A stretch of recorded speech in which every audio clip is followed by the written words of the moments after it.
Oke, halo teman-teman semuanya. Halo. Oke, jadi di hari ini aku bakalan bawain materi, di mana materi itu tentang strategic planning. Nah, strategic planning itu sebenarnya salah satu game changer ya untuk aku sendiri. Makanya mungkin aku pengen kasih tahu ke teman-teman atau mungkin berbagi tentang power of strategic planning sendiri berdasarkan pengalaman aku. Nah, kayak gitu. Nah, mungkin aku tanya dulu dong sama teman-teman di sini, kalian kira-kira tahu nggak ya perbedaan dari tiga hal di sini? Goals, objective, strategi.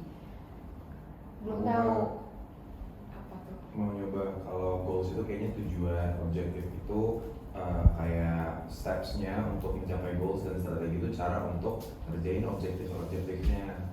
Oke. Oke, jadi mungkin aku langsung jelasin aja ya. Kalau dari tiga hal ini tuh sebenarnya mereka tuh saling berkaitan. Dimana yang pertama, goals itu tuh gambaran umumnya. Jadi kira-kira apa sih yang pengen kita capai? Apa sih yang termasuk hal-hal yang pengen kita dapetin di masa depan? Terus habis itu juga yang kedua itu objektif. Nah, objektif ini tuh kaitannya ke goals. Dimana objektif ini tuh berupa target, dimana target itu bisa spesifik dan juga terukur, dimana itu dirancang untuk mencapai goals. Nah, yang ketiga itu adalah strategi. Strategi ini tuh adalah rencana, dimana rencana itu dirancang untuk mencapai tujuan. Jadi singkatnya itu goals itu gambaran umum. Gambaran umum ini bakalan kita cari target spesifiknya, dimana targetnya itu tuh bakalan dibikin sebuah rencana, dimana rencana itu bertahap, spesifik dan juga terukur gitu. Nah, mungkin aku jelasin dulu ya sedikit tentang strategi, karena tadi kita udah bahas tentang strategi planning atau mungkin kayak beberapa kata-kata, tapi kita nggak tahu nih arti sebenarnya itu apa.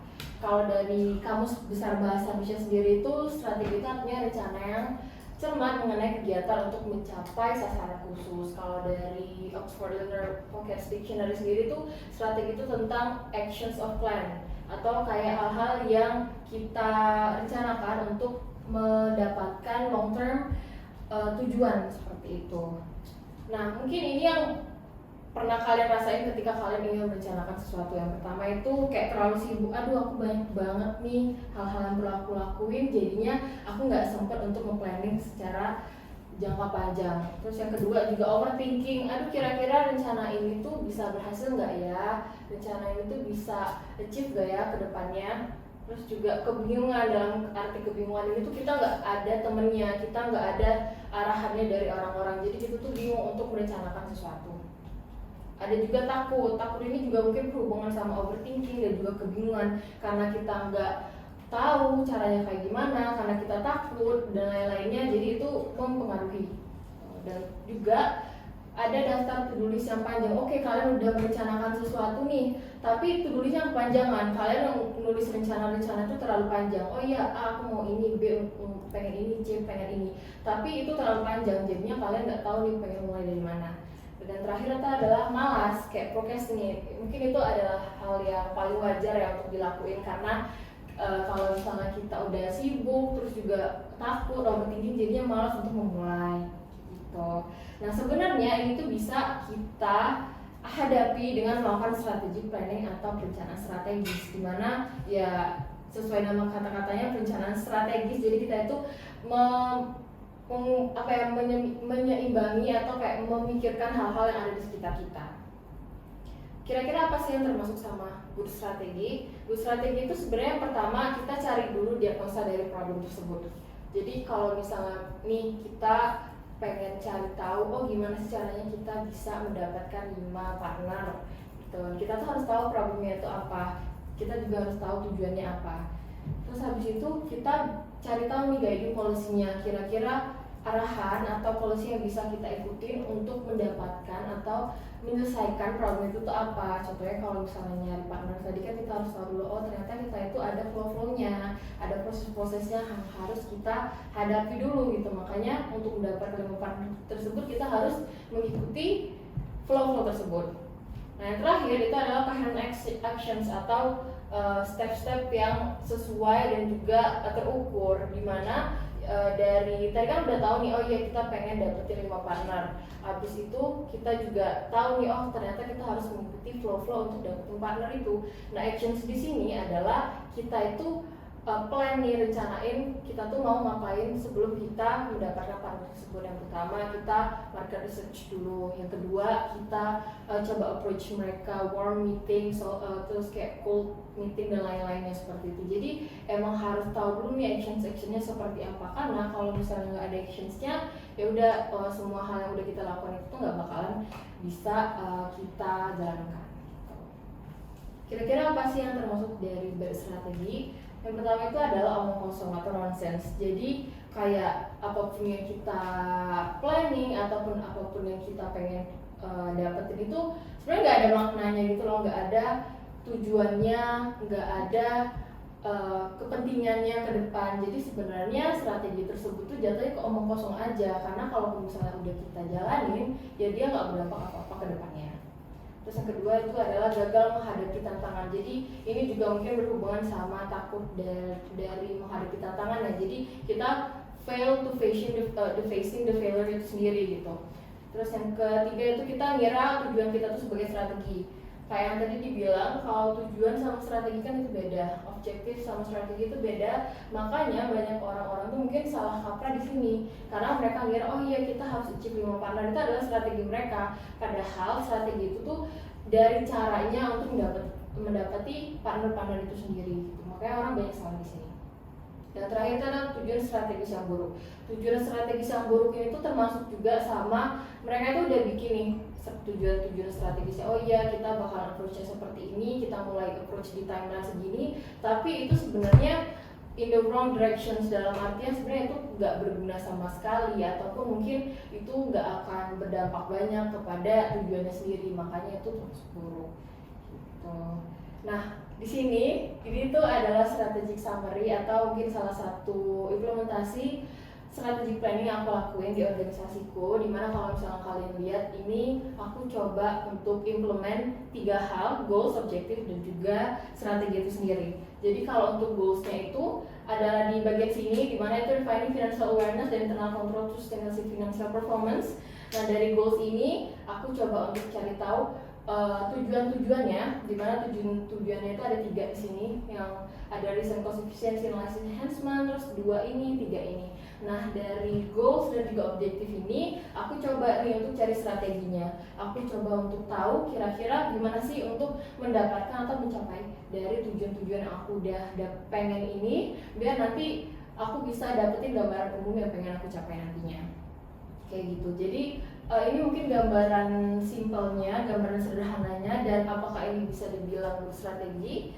Menurutku bisa, karena di sini aku coba untuk implement dari goals dan problem diagnosanya. Dan jadi sebelum ini aku udah mencari tahu dulu kira-kira problemnya itu terdapat di mana. Terus yang kedua aku udah coba untuk cari tahu guidance-nya di mana. Guidance-nya di sini aku coba untuk cari tahu dari ketua-ketua di sebelumnya. Nah, mungkin untuk salah satu cara untuk membuat strategi itu adalah dengan analisis SWOT, dimana sebenarnya analisis ini tuh pasti teman-teman udah pada tahu juga kan, tapi orang-orang tuh suka lupa kalau analisis SWOT itu tentang analisis, karena banyak orang tuh kira kayak udah analisis SWOT kita hanya menyebutkan hal-hal yang berupa strength, weakness, opportunities dan juga threat dari perusahaan itu atau tujuan itu sendiri.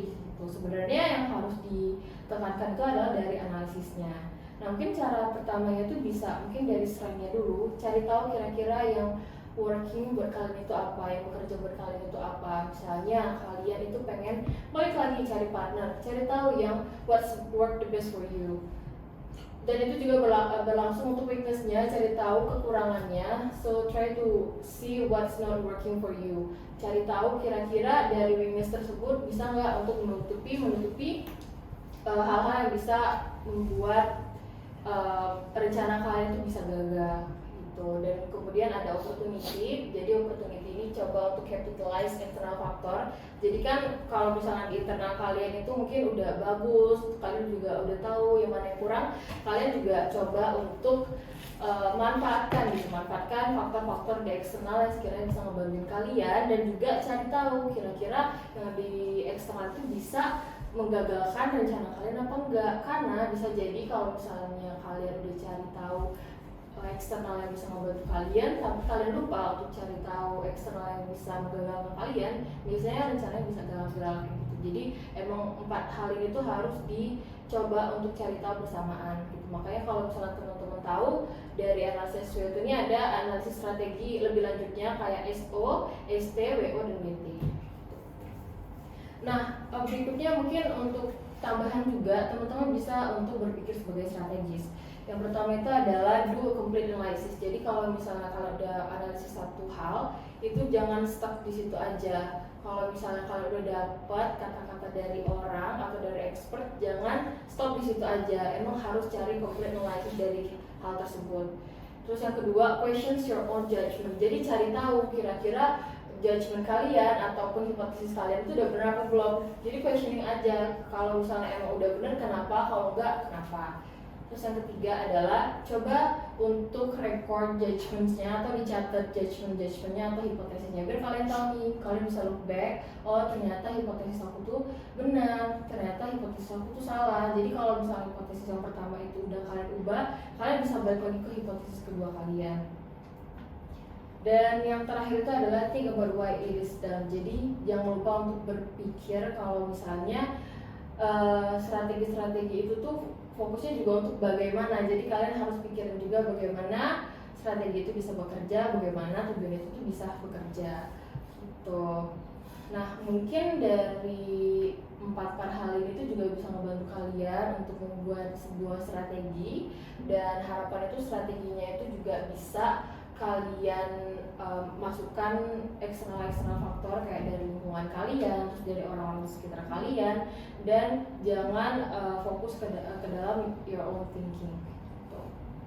Jadi mungkin kesimpulannya bisa jadi satu sih, dimana good strategy itu is a hard work. Jadi kalian nggak bisa hanya dalam semalam aja atau kayak kalian cuma memanfaatkan diri kalian aja untuk cari tahu strateginya itu kayak apa, tapi kalian itu juga harus cari tahu dari eksternalnya. Kalian juga harus melakukan analisis. Kalau udah dapat analisisnya, jangan lupa untuk cari tahu hipotesisnya lagi, jangan stuck di opini satu ini aja kayak gitu. Karena kalau misalnya kalian tuh stuck di vision buildingnya atau law of attractionsnya aja, ya kita udah terbiasa karena it makes us feel good gitu. Tapi biasanya itu lebih susah untuk membuat atau kayak mencapai suatu plan, dimana biasanya ya plan itu kan berarti kita harus mengerjakan rencana-rencana biar kita bisa mencapai tujuan kita. Sedangkan kalau misalnya kita cuma mikir law of attraction saja, biasanya ya udah itu bikin kita merasa senang, it makes us feel good, ya kita nggak ngelakuin apa-apa